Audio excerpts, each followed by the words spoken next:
Assalamualaikum. Waalaikumsalam. Aduh, Pak Dede. Ya, Bapak. alhamdulillah. Mana Pak? Ya, Gimana Pak Dede kabarnya? alhamdulillah. Kan ada kegiatan supervisi, Pak. Nah, sekarang saya ingin mungkin mengadakan suatu diskusi dengan Bapak ya. Nah, ini mungkin ini bentuknya Bapak ini. Ada Pak. Tujuannya di sini materi Pitagoras ya Pak ya? Iya, betul, Pak. Tujuan utama untuk pembelajaran yang Bapak harapkan tercapai pada siswa itu apa ya Pak tujuan utama? Tujuan utamanya itu ada tiga, Pak. Nah, yang pertama itu siswa bisa memahami ya, konsep dasar tentang teori keras.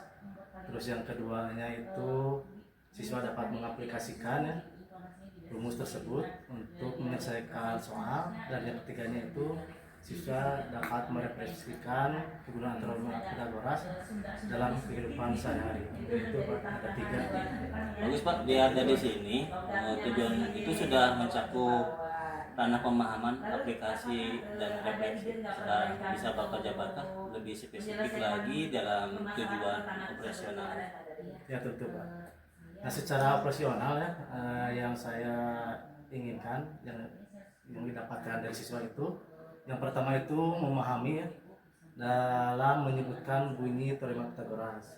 Terus yang keduanya siswa itu dapat mengaplikasikan rumus ABC ya, untuk menghitung salah satu sisi segitiga siku-siku. Nah, yang ketiganya merefleksikan dengan membuat sketsa sederhana yang menunjukkan penerapan Pitagoras misalnya pada tangga atau kemiringan atau mungkin itu Pak. Sangat sekali ya Pak ya. Nah, sekarang Pak untuk membuat sketsa itu aktivitas apa saja yang sudah Bapak rancang untuk kegiatan nanti dalam proses pembelajaran siswa Pak? Saya merancang tiga aktivitas Pak. Nah yang pertama itu aktivitas diskusi kelompok kecil ya. Mereka akan diberikan potongan-potongan kertas berbentuk persegi dengan ukuran berbeda. Nah, untuk membuktikan secara visualnya bahwa jumlah luas dua persegi kecil sama dengan luas persegi besar. Nah ini untuk tujuan memahami konsep.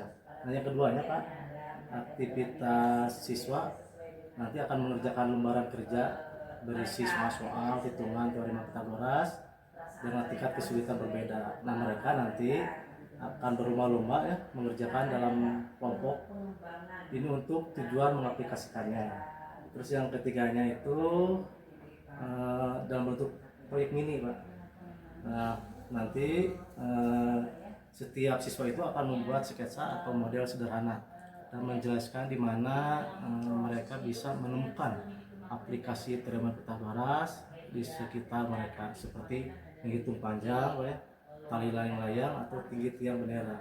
Ini untuk tujuan merefleksikannya Pak. Sangat luar biasa sekali ya Pak ya. Saya lihat dari setiap langkah aktivitas yang sudah selaras dengan tujuan yang Bapak sebutkan. Kemudian bagaimana Pak dalam akan menilai proses dan hasil dari ketiga aktivitas tersebut? Instrumen penilaian apa sih yang akan Bapak siapkan Pak? Nah untuk aktivitas diskusi dan proyek saya akan menggunakan lembar observasi ya Pak untuk menilai partisipasi kreatif, terus kolaborasi siswa ya. Saya juga menyiapkan rubrik penilaian nah untuk hasil proyek mereka. Nah untuk aktivitas hitungan saya akan menggunakan kunci jawaban dan rubrik penilaian yang jelas untuk memastikan jawaban benar dan langkah-langkahnya logis. Jadi penilaian itu bukan hanya hasil akhir Pak, tapi juga ada dalam suatu prosesnya. Jadi seperti itu. Hebat Pak Dek, mungkin perencanaan Bapak sudah sangat matang sekali ya Pak ya. Saya yakin dalam nanti proses pembelajaran akan berjalan sangat efektif ya Pak. Saya insya Allah akan hadir di kelas Bapak ya Pak, di kelas berapa? Kelas 8C Pak. 8C. Mungkin nanti kita diskusikan lagi setelah pertemuan observasi nanti, dan kita ketemu di setelah observasi kita di pasar observasi. Terima kasih Pak. Iya, Pak. Setelah kita melakukan observasi tadi di kelas pembelajaran yang telah Bapak tempuh, Selamat siang juga Pak. Perasaan saya sebetulnya awalnya itu kita takut gitu ya. Tapi akhirnya alhamdulillah dengan penguasaan materi itu plong seperti itu Pak. Terus anak-anak pun tampak antusias Pak, terutama saat aktivitas pembuktian konsep secara secara visual seperti itu. Baik Pak, saya sangat setuju juga dengan apa yang Bapak katakan. Tadi juga saya melihat anak-anak itu sangat antusias sekali ya Pak. Nah, menurut Bapak nih, dari ketiga tujuan yang sudah kita diskusikan, mana yang sudah tercapai dengan sangat baik? Saya rasa tujuannya itu dalam untuk memahami Pak, dan mengaplikasikannya itu sudah tercapai dengan baik. Hampir semua siswa bisa membuktikan konsep dasar dan menyelesaikan soal-soal hitungan. Mereka itu terlihat sangat menguasai langkah-langkahnya seperti itu Pak. Bagus Pak. Kalau begitu, bagian mana dari langkah pembelajaran yang menurut Bapak anggap ya Pak ya, anggap yang telah paling berhasil gitu Pak? Aktivitas diskusi kelompok nih Pak. Jadi saat membuktikan konsep itu sangat efektif. Nah di situ siswa yang awalnya bingung langsung tercerahkan saat melihat bukti nyata. Selain itu juga kegiatan lomba mengerjakan soal-soal hitungan juga membuat mereka itu bersemangat seperti itu. Saya setuju Pak. Bagian itu memang sangat menarik. Kalau ada bagian yang menurut Bapak yang masih perlu kita perbaiki atau benahi itu di sebelah mana Pak? Menurut saya itu bagian merefleksikan Pak, dalam penerapan Pitagoras dalam kehidupan nyata. Sebagian siswa itu masih bingung Pak, dan merasa kekurangan bisa menghubungkan antara materi dengan lingkungan sekitar. Terus sketsa yang mereka buat pun juga masih kurang detail seperti itu. Saya juga melihat begitu Pak.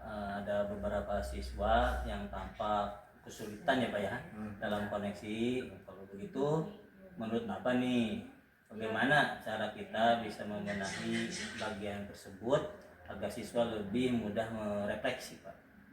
Mungkin saya perlu memberikan contoh yang lebih beragam mungkin Pak, dan spesifik ya. Tidak hanya seperti tangga, tapi mungkin bisa juga lewat video pendek tentang pembangunan atau membawa alat peraga langsung. Saya juga akan coba ajak mereka keluar kelas untuk melihat langsung penerapan Pitagoras, misalnya pada tiang atau bangunan di sekitar sekolah seperti itu. Itu yang sangat bagus sekali Pak. Saya dukung penuh terkait hal itu.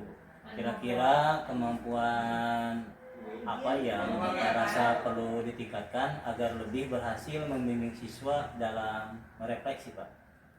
Saya merasa perlu lebih terampil dalam mengelola proyek ini Pak, dan menggunakan media pembelajaran berbasis virtual yang lebih bervariasi. Mungkin saya juga harus belajar secara lebih efektif agar bisa memicu daya kritis terhadap siswa.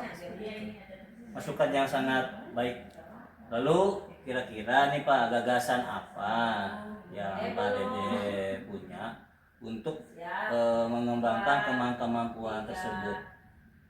Saya mungkin berencana ikut pelatihan baik online atau offline tentang pembuatan media pembelajaran interaktif.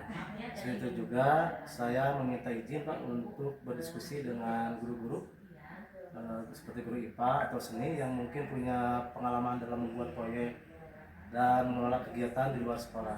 Saya juga akan coba mencari referensi tentang teknik bertanya yang lebih bervariasi. Ide yang sangat cemerlang sekali Pak Dede. Saya senang ya Pak memiliki inisiatif tersebut. Saya akan bantu memfasilitasi kebutuhan Bapak. Jika ada pelatihan yang relevan, saya akan informasikan ke Pak Dede. Mari kita teruskan kolaborasi ini. Saya yakin dengan peningkatan ini pembelajaran Bapak akan semakin berdampak positif bagi siswa kita. Ada lagi Pak yang perlu dibicarakan? Cukup ya Pak ya. Terima kasih banyak Pak atas waktu.